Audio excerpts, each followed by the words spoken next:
let us just remember that we're in the presence of God. Today we're going to talk about discernment. We have 3 Sundays on discernment. My job is the easiest. Richard's going to take on the more difficult and specialized tasks. He's a more experienced spiritual director. What I'm going to try to do is just to provide you with the general framework, because without that framework, the rules of discernment wouldn't make any sense. You know, you become like a cookbook or something that if you haven't tasted an apple pie, it doesn't make any sense to read the list of ingredients, right? You have to kind of know what the context. So I thought the best way to get a handle on that would be to read the Principle and Foundation, which is the first exercise that Ignatius has you do at the beginning of the retreat. How about if we, Sean, would you want to read this for us? Sure. Just slowly, and we'll kind of ponder it.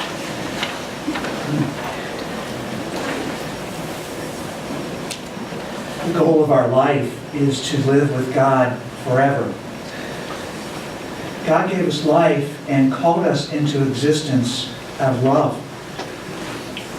Our loving response to this love allows God's life to flow into and through us. All the things in this world are gifts of God presented to us so that we can know God better and make a return of love more readily.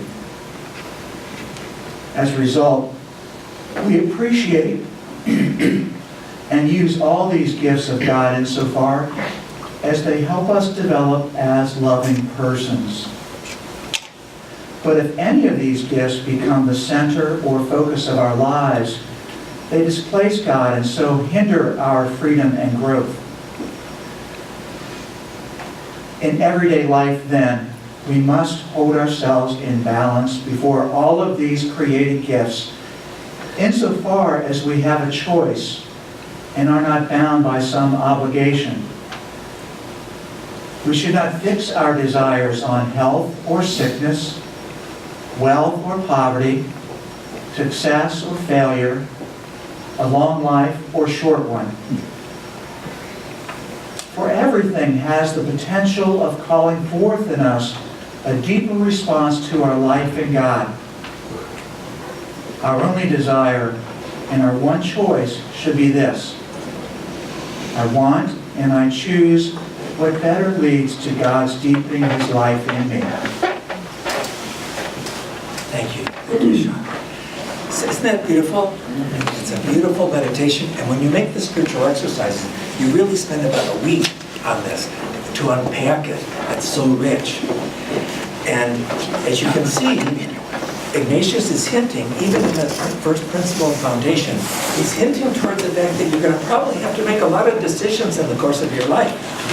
And that's what discernment is all about. That's why the word discernment is so essential for Jesuits, because we feel that that's really what life is about. It's about discerning. It's not just about making those big decisions that we all have to make, you know, when you're about to get married. But we want to become discerning persons. We want to develop discerning hearts. We want to put on the mind and heart of Christ. And because we're making 100 decisions every day, and the more that we can make them in the manner of Jesus, the better we are, the better our world. So let me just kind of unpack this a little bit. The first thing here, this first sentence, it says, the goal of our life is to live with God forever. Why don't we just look at that first paragraph? What kind of notion of God do you find there? See, there's a concept of God, an understanding of who God is in that first paragraph. That is very interesting, isn't it? So we have this God who's called us into existence out of love.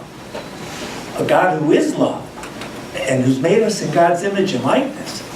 Called us into existence, but with a purpose. And the purpose is to love God and neighbor.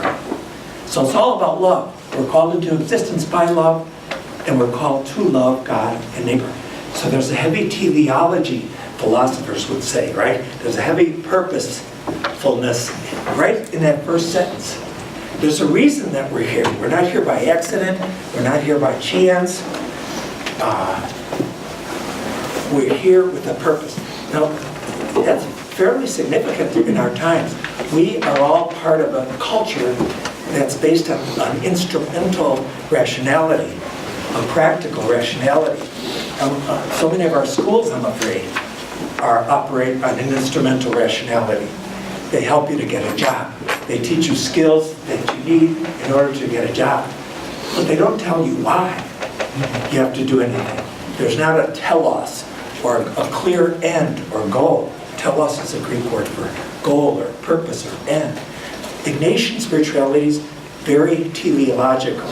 It's vectored towards a purpose. But this God, as you can see, for Ignatius, is woven into us. So it's a very interesting notion of God in this first paragraph. God is not removed, God is not remote, but God is woven into our DNA. God is the very fabric of our existence. And this is a God who, it's a creator God. Ignatius believed in a creator God, but not in the deist fashion of a God who got things started and then sort of became disinterested in creation and is out overdoing something else another place. But a God who's very invested in us and calls each one of us to be co-creators. Isn't that a beautiful thing? So this creator God makes each one of us here in this room co-creators. Co-creators, partners. So it's a very dynamic understanding of God. A God who's with us. First of all, a God who indwells. Now, even in the Middle Ages, Bonaventure, Augustine, I think most of those theologians and philosophers would have understood God as a God who indwells. But Ignatius went a step further. Ignatius said God not only indwells, but God is at work in each one of us. So he believed in a worker God. So you can see why discernment then becomes important. Because if God is doing something in each one of our lives, if God is producing a work of art in each one of our lives, well then we better listen and collaborate, participate, be co-creators, partners in that creation, okay? Is that clear, that kind of first notion of God? It seems very important. So that's why Ignatius, you've probably heard these things can become buzzwords, and when they're buzzwords, they're dead. So we got to make sure they're full of life for us. Finding God in all things. How many of you have heard that phrase? But you can see how it can be a buzzword. But after what I just said about this very imminent, active, transformative God, you can see finding God in all things is not a buzzword at all. It's a matter of life or death. That's what life is about. Finding God, being attuned to God in all things. Discernment is really about attunement. It's not just about making those 3 or 4 major decisions in life. It's living, walking, serving, loving in a way that's attuned to God, what God is doing in you and in me. Okay? So the protagonist in the whole effort is God. And we have the dignity of being co-creators, friends, and partners with God. So that's kind of this first paragraph here. Now it starts getting more difficult with each line. All the things in the world are gifts of God. Think about that. There's nothing negative in Ignatian spirituality. Things are good. Ignatius is not Manichaean. He doesn't say, well, there's these few good things over here, all these evil things over here. No, for Ignatius, all creation is good. God created everything. It all depends on how you use things. And you don't want things to use you. Okay, so you want to remain free. So all the things in this world are gifts of God, right? Presented to us so that we can know God better. So in other words, in each gift, especially in human beings, but in all the other gifts, cars and computers and all the other things that are part of our lives, we should be able to see the giver behind the gift. That's really the goal, is to be able to celebrate all these gifts, but see, somehow discover the face of God behind every gift. But here's where, so then, as a result, consequently, we should appreciate and use all these gifts in insofar as, that's tantum quantum, right? Insofar as they help us develop as loving persons. So things are good. They're not good or bad in themselves so much. It's the way we use them, right? And if any of these gifts become the center or the focus, then they displace God. They displace our neighbor. And then they hinder our fruit and growth. So there's a big distinction in Ignatius in this whole teleological perspective that I just mentioned between means and ends. Our end, our purpose is to love God and neighbor. Everything else pretty much, all the stuff, homes, cars, computers, food, even he says long life, short life, all of those things are means, really. Everything else is kind of, it has to be in second place. It has to be understood as mediations for us to love and serve. They're not bad as long as they are seen as a means. But what happens so often in our culture is what became a means, like cell phones, it's a good means, but you can see how these things easily become an end. With kids, we see kids walking around all day on campus. It's become an end instead of a very legitimate, useful means. So Ignatius is very demanding in a way of us, in making sure that we don't let anything displace God or neighbor. And everything else is secondary. Is that clear so far? Mm-hmm. So that thing for, did you have a question? No. Just stretching it. So, in everyday life, he says, we must hold ourselves in balance. Now, this is a translation from, this is David Fleming's translation of the Principle and Foundation. The word that Ignatius used there, in everyday life, we must remain indifferent. He used the word indifferent. Now, that's a word that today has a different connotation. So we don't, indifferent today sounds like whatever, that's how. But that's not what indifferent meant for the Stoics or what it meant for Ignatius. It's imbalance, that you're not attached to anything, okay? So in everyday life, we must hold ourselves in balance before all these created gifts. They're all good, but insofar as we have a choice and are not bound by some obligation. So in other words, what he means by that line is, in other words, what we're not going to discern, we're going to discern most of the things in life, but what I shouldn't discern is whether I should kill somebody this afternoon or not. That's beyond, that doesn't form part of the kinds of things that we discern, because we know that that's always wrong, right? There's some things that are just in the box of no-nos, right? But we should not fix our desires, and look at what he says, they're pretty big things here. We should not fix our desires. In other words, we should not make absolutes out of health as opposed to sickness.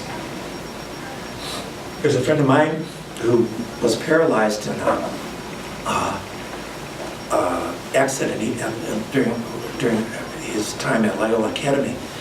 And wonderful guy, and but he was paralyzed junior year of high school, and paralyzed from practically his whole body, but especially from the waist down. So he's in a wheelchair his whole life. He has one of these dogs that can do just about anything. It's Daphne's the name of the dog, and then it's incredible. He said, Daphne, bring me some milk, and Daphne opens her refrigerator and brings open the milk. It's incredible, these trained dogs. But this fellow's gone on. He got his PhD. He got his MBA from University of Chicago. He got a doctorate from George Washington University, and now he's working for the United Nations. And here's this, he's paralyzed. He can't. So just an amazing thing. So we never know. We shouldn't say that, no, I'm only going to be a disciple of Christ if these 20 conditions are met. And we can fall into that sometimes, right? Pope Francis in his Joy of the Gospel said that some Christians are that way. Only when all these conditions are met will I finally get around to being a disciple. No, we shouldn't say that. So he says, we shouldn't fixate on health or sickness, on wealth or poverty, on success or failure. Success can be a real trap, right? Or a long life rather than a short life. And just this past week, Charlie Kunz, we buried, his funeral was here yesterday. 49, he died at 49. Amazing guy, and he was a surgeon at Mayfield Clinic here. Did amazing things. It was beautiful yesterday, just hearing all the wonderful stories of what he did, all the people that he helped, all the people that he cured. He's 49 years old. So we shouldn't measure the value of a life by the number of years a person lives, For everything, every situation has the potential of calling forth in us a deeper response. So that's where that discernment, that's the word for that in Latin would be, that's where the magis, I think, is, that's, and the magis comes in there. What more in the original Latin, we should always be asking ourselves, how could I better, not more in the quantitative sense, but in the qualitative sense, how could I better serve God? In other words, discernment, you're always assuming that you're discerning between goods, right? Not between evil and good, but between good things. Okay? So these are at least some of the things that I had written down for us to maybe talk about. So then, first of all, any questions on that? That's kind of the notion of God. It comes out pretty clear. But any questions about that? It seems to me that that's a fundamental. I just realized I didn't change the clock here. Any questions about that? Most of that's probably pretty clear to you because you've been listening to homilies at Bellarmine for so many years. So you're probably saying, there's nothing new about this one. But there probably shouldn't be because this is what you've been hearing in one way or another for so many years at Bellarmine.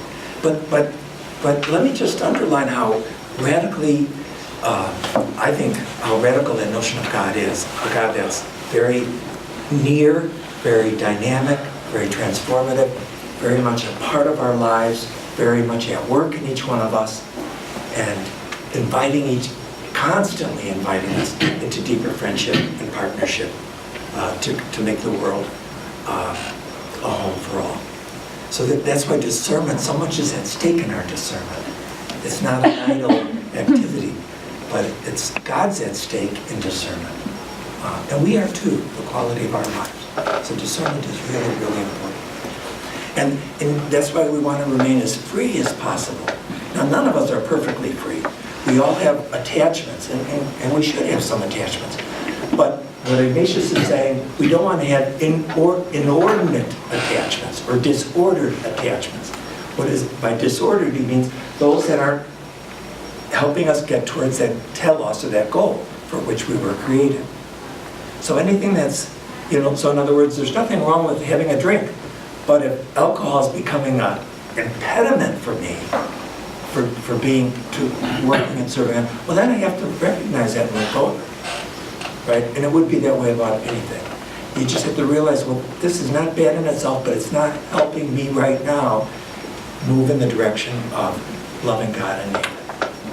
So it requires a certain vigilance and a radical honesty, I think, with ourselves to say, what's holding me back from being the best person God, best version of myself that God wants me to be. Okay. Now, a little bit further into the exercises, Ignatius has a few tests to see how free you are. And one of them is called 3 types of persons. Let me just share that with you.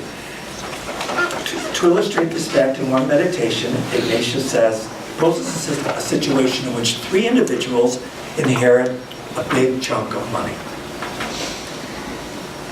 And each being a good person, he or she decides, well, I have to decide how am I, is this fortune going to control me, or am I going to control this fortune? What should I do with all this? So he mentions 3 examples. The first fellow, while speaking eloquently about not wanting the money to stand between him and God, never actually got around to relinquishing control of the money. In the end, it was all talk and no action, and by procrastinating, the fortune ended up controlling him. So that's the first person. They call it the first kind of person in the Ignatian language. It's a person who, you can see what's underlying some of this is our capacity for self-deception. Ignatius is very aware of the fact that we can deceive ourselves a lot. We can think we're a lot freer than we really are. So this first person spoke eloquently about, I'm getting rid of this, but then he never really got around to doing it, and it ended up controlling all of his choices. The second person worked a little harder at disposing of fortune, but did so in such a way that she retained most of the benefits of the fortune. In other words, while appearing to let go, in fact, this person remained attached. So here it's not so much procrastination as it is subtle self-deception. And then he says the third person enjoyed greater clarity and self-knowledge. This person knew that the fortune would eventually become an impediment in his relationship with God and neighbor, so he made a firm decision to let go of it, to let go of this bequest once and for all.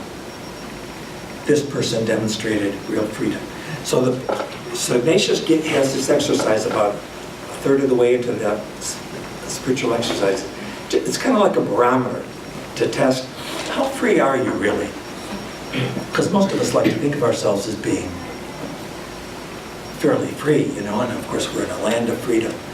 And so we pride ourselves on the fact of being free people, independent. But it's good every now and then to sort of do a freedom check and to see how free are we. And probably in some areas we are free,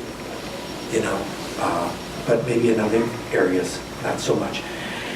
Ignatius has another, right after this, he has another meditation called the Two Standards. And with the two standards, he explains how life is made up of two completely different, you have the standard of Christ and you have the standard of Satan. He uses that terminology. So the standard of good and love and the standard of evil. And he says, now most of us, most Christians, will not get up one day and say, I'm going to choose evil. I'm going to reject Christ. He says that's not very likely. That's not how the two standards tend to present themselves in our lives. It's a much more subtle thing. He says what tends to happen, most of us who are over here in the standard of Christ, we take baby steps in the direction, he says, well, the baby steps usually have a form of wealth, power, and prestige. So we're taking a lot of little baby steps in comfort, a lot of things like that. And he says, one day you wake up and you say, holy smokes, I'm pretty far away from where I was supposed to be. See, so Ignatius is it's good that he has those exercises for us because he alerts us to the fact that, none of us are going to get up in the morning and start throwing darts at the cross. But we could be taking baby steps away without even realizing it, getting very comfortable, putting ourselves in first place, putting a lot of other stuff in first place, in the center of our lives, and before we know it, God and neighbor are on the periphery, and we're in the center. Do you see what I mean? See what Ignatius is kind of driving at there? So he's constantly throughout the exercises measuring our freedom and our sense of purpose. Don't lose sight of the reason why we're here. Okay? Now, the main thing he does to help us all throughout, most of that's done during the first week. But then in the second, third, fourth week of the exercises, it's a month-long experience. In the second, third, fourth week, basically Ignatius has you look at Christ. So it's really interesting. What you do is you spend time with Christ in Nazareth, time with Christ in Galilee, time with Christ in Jerusalem. You go to all these different situations where Jesus was. But you go with Christ. In other words, you begin the prayer conversing with Christ and saying, Christ, let's go back to Nazareth and teach me, what do I have to learn from Nazareth? What can Nazareth teach me for my discipleship today? And you'll spend days there. Now, there aren't too many texts in Scripture about Nazareth, so Ignatius is very imaginative in his his way of getting you to do that. Then you go to these different, all the healing, all the different things Jesus did in Galilee. And you imagine yourself there. You know, you use this imaginative prayer that Ignatius talked about. You imagine yourself right there on the mountain, hearing the Sermon on the Mount. You're right there. And before Jesus even speaks, you look around at all the people. And say, gee, look at these folks. What are they hoping to hear from Jesus? What are their needs? And then you see Jesus over there. How does Jesus feel towards those people? You spend a lot of time, and then you say, well, what am I hoping he's going to say to me? You know, so in other words, Ignatius calls this application of the senses. You immerse yourself within the text. You become part of the composition of place, is a technical term that he uses a lot. You set the composition of place, and you imagine yourself there. So in other words, as Ignatius says at one point, you become a contemporary of Christ. That's the goal. That might sound strange, because Jesus lived 2,000 years ago. But Christ is alive today. So it's with Christ that you go back to these key stories of Jesus, and somehow you're asking Christ, what do I need to learn from the way you healed the leper? Or what you did in the temple with the money changers. What do I need to learn from that? Am I making sense? So it's a powerful form of prayer, because you spend hours and hours and hours, like at the Last Supper. You're just there hours and hours and hours. You can see all the food on the table, and you can see everyone around the table, and you can see all their hopes and their fears. You really become, these texts become a part of you then. These passages of Scripture become a part of you. Because that's in the end, what's going on in the exercises, is Jesus becomes a criterion of discernment, really. It's really, Jesus is the one we want to be like. To the extent that we put on the mind and heart of Jesus, to that extent we become good, discerning people. We want to have that freedom that he had. Right? So it's really neat. First of all, we get this kind of philosophy of God, I guess you'd call it, right? A philosophy of this very incarnate God who invites us to be part of God's project in our world. But then we see Jesus, who's God incarnate, actually showing us the way. And all along we're praying for the gift of putting on the mind and heart of Christ. And Ignatius hopes that after seeing how Jesus responded in all those different situations, that we will eventually we'll sort of get that sensus Christi, that sensus fidei, that sense of, that feel, that instinct for what Jesus would do. Remember all those bracelets we used to have? What would Jesus do? I mean, it sounds a little corny, but in a way there's a deep truth in that, right? What would Jesus do here? Because so many of the situations you and I face, there's nothing said about those things, nuclear weapons, ISIS. None of that's mentioned in the New Testament. So we have to learn to discern on the basis of taking our context and our situation today. But we're always doing entering into a dialogue with Jesus and his circumstances. So we have Jesus and his circumstances, and then it's you and your circumstances, and you're getting a dialogue going there all the time for good discernment. Okay, so discipleship is really, really important. So as you can see, this mysticism, Ignatius is considered a practical mystic, I guess you would say. You know, there are some mystics, maybe Teresa d'Avila, some others, that are considered a little more, maybe partly because they were more monastic or contemplative. Maybe they were considered a little bit more otherworldly, although I don't think they really were. But Ignatius was not at all. I mean, it was clear that Ignatius was very much interested in making a difference in the world. And that's why immediately he created a group of friends, amigos en el Señor. You know, he had 7 or 8 of these deep, deep friends to whom he gave the spiritual exercises. There was no book, but he led them through these exercises, and then they decided to form the Jesuits in 1540. But I mean, they went through a long discernment process themselves. They weren't sure they wanted to do that. They made the exercise. They were all laymen when they made the exercises. They were students at the University of Paris, and they discerned and discerned and discerned. And they weren't sure where to go or how to serve, and then they finally decided that they wanted to. Originally, Ignatius was, to tell you the truth, he used at the beginning of his life, he used some pretty rudimentary methods for discernment.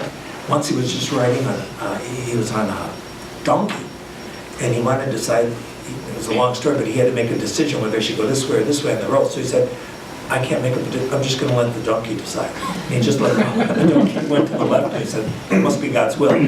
Well, that was a little primitive. As time went on, he got a little more sophisticated in his discernment. And that's really what he's sharing with us in the spiritual exercises, is his own experience. And a lot of it is trial and error. A lot of the wisdom that we find in the spiritual exercises, it's stuff that he learned by mistake, by doing just the opposite. Like sometimes, for a while, he was working too hard. He was spending like about 20 hours helping the poor in a hospital in Alcalá, Spain. And he was spending so many hours that he got sick. He got worn out and completely sick. And then he said to himself, well, wait, something's wrong. He says, he was overdoing it. He called that caritas indiscreta. This indiscreet charity. Charity is great. Loving your neighbor is fine, but you can do it indiscreetly by overdoing it. And then he started, you're going to learn more about this when Richard comes in next week and talks about the rules of discernment. Because at the beginning, the rules of discernment, there's two sets. There's for the first week and for the second week. The first week ones are a little more simple because they're trying to wean a person away from maybe some attachments or sinful ways to a greater freedom. But then in the second week, it's more subtle stuff, like probably most of us, if the evil spirit wants to win us over, it's not going to win us over with bad things, but it's going to say, work 20 hours a week for your neighbor. And then after about 3 months, you're going to say, I'm fed up with this. See, it's a more subtle way of getting you to abandon the path of Christ. It's by hyper-generosity. See, now it's easier to get fooled by that. Most of us would not get fooled if somebody just said, don't help your neighbor. We wouldn't be tempted by that so much. But in the second week, the rules are more subtle. They have to do with the ways in which the evil spirit appears as the angel of light, Ignatius says. Appears to be inviting you into something good. But either the thing itself or the way or degree to which you're being drawn into it is not necessarily healthy. And in the long run, it's going to lead to burnout or abandonment of the goal or whatever. So again, discernment is really, really important. But again, the goal isn't so much to make specific decisions, although you will make them along the way, we do, but it's to develop a discerning heart. I think that's the main thing. So I don't know if there's any questions about this second part. I talked about a little bit about discipleship and about Jesus, how Jesus becomes the model of the discerning person. Anybody have any questions about that? And all the stuff probably you're saying, this is what we hear every Sunday. I have a question. I want to go back to the Sure. the three examples of well. Yeah. And I think you kind of just went there with the devil coming as an angel of light, or Yeah. What I heard the first time you said that was like that there was a good decision and the good decision was giving it up completely, and then there was the bad decisions of the two different ways of self-deception.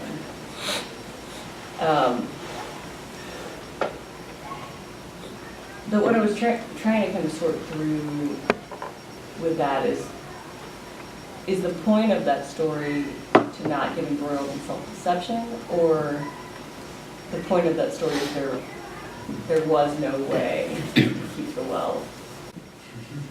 Yeah, very good question. I think Because there's certainly if you take it literally, it sounds like he's saying there was no way you to should have keep the gotten rid of wealth. the whole thing, right? Yeah. I think what Ignatius is fond of are typologies. He sets up typologies quite a bit in the exercise.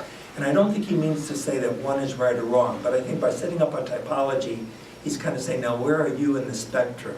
I mean, it's a way of sorting things out, as opposed to saying one answer was right or wrong.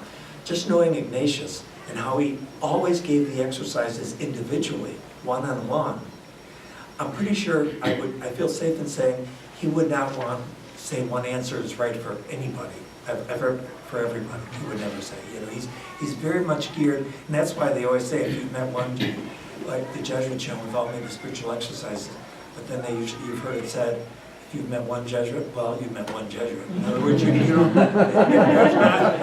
not like you know them all then, because everybody's so different, and it's because of the spiritual exercises that the Society really takes that, Society of Jesus really takes that very seriously. So if somebody finishes the spiritual exercises in the novitiate, that's when you make them for the first time, and feels that God is calling me to a clown school. And I had a classmate who felt he was called to clown school. He was sent to clown school. Wow. And I was kind of surprised. And I was into philosophy. So you've seen a lot of people go through this process pretty seriously, which is it's kind of a luxury that not all people are afforded. Long retreats and intense spiritual direction. And where do you see people go wrong? Clearly, not everyone that discerned clown school actually should have gone to clown school. So, like, what? And I ask this just because we're struggling with it a lot in the context of Lydia's house and people that want to come work with us. So where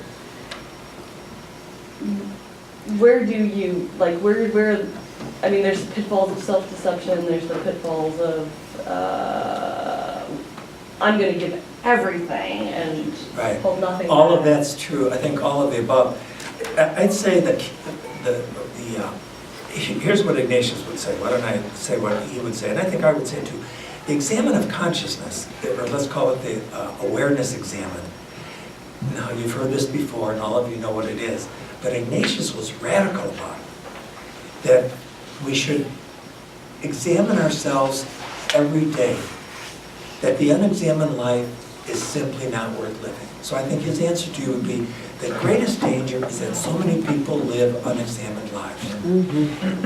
And so the best way to avoid that is to factor into your life, into our lives, at least 15 or 20 minutes every day to do an examination, not of conscience so much, which is, like the classical preparation for confession or something, but it's an awareness examen. You're examining your attunement. Let's call it the attunement examen. How attuned have I been these past 24 hours to what God is doing in me and in those around me? That's really what it's all about. And if we believe that, if we really believe what I said at the beginning, that God is at work in each one of us, and wants to do something wonderful in each one of us, well, don't you think it deserves at least 15 minutes of examination? Ignatius would say, by all means. In fact, he used to say to Jesuits all the time, when Jesuits would come and say, we don't even have time to go to Mass anymore, we're so busy in the missions here in India or Peru or wherever they were. He'd say, well, sometimes you might have to skip Mass. Or sometimes you'll have to skip that hour of meditation in the morning that he recommended for every Jesuit. But he says, sometimes you're going to have to skip that. And the office, the liturgy of the hours, sometimes he was one of the first that said, we won't do it in common anymore. Just each Jesuit can do it on his own. He said, sometimes you won't even be able to get to it. You won't be able to do Vespers or Lauds. But never skip the examen of awareness. Never skip that. Because if you skip that, that's the slippery slope, I think you would say, towards living an unexamined life. And then you are in deep trouble. And I think a lot of us skip it, to tell you the truth. I mean, I think we can, or we do it haphazardly. I used to do it kind of in a haphazard way at night. And then I just kind of, I should have realized it a long time before, but I finally realized I'm too tired at night to do it. So now I do it the first thing in the morning. I get up, I go down to the Jesuit kitchen, I grab a cup of coffee, and I go to this little prayer corner I have in my room. And the first thing I do is I evaluate the last day. So first of all, just remembering that I'm in the presence of God, thanking God for all the gifts of the past day. I have pictures of so many of you there and my family, and so I often spend time, I really run out of time because there's so many photos there now, but you're just praying blessings on people. And then you kind of go, just review the past day and say, at what moments of the day was I in sync with God's love and grace, with that project that God is doing in me? When was I in sync, in synchronicity? And in what moments was I, slip sliding away, as Paul Simon would say, right?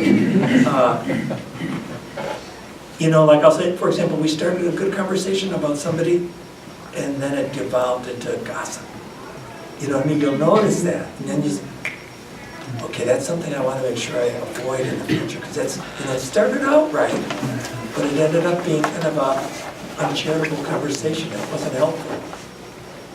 That kind of thing you start to notice, and then the next day, you hope to do a little bit. I say, okay, this time I'm going to try to, and then I usually look at my schedule, what's coming up today. So it's kind of a proactive exam too. I don't know if Ignatius, everybody makes the exam in their own way. You eventually adapt it to yourself.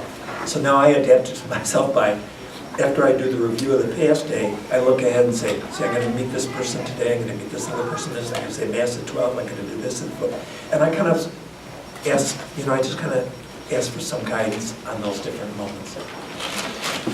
It can be brief, but that I would say would be the short answer, even though it wasn't too short, would be the awareness thing. If you hold on to that, I don't think you can get too lost. Because it's kind of like a GPS that's constantly saying, rerouting, what is it? Recalculating. The examen of consciousness helps you to do that. And it helps you to live especially gratefully. How directive was Ignatius? Because I'm just kind of, what you brought up kind of got me thinking real world example, and I work in social services, and we certainly have people who overcommit. And if you see that, do you let them fall and learn from their own? Can you be directive and say maybe go back and reflect on this? I'm just curious as to how he would address that in the real world. That brings up a second thing that's just as important as the examen, I think, and we've let slip by, is the importance of spiritual direction. I think is very important. Ignatius believed that was important. That you had somebody that you checked in with somebody on a monthly basis or with a certain regularity, and just to say, to run things by them.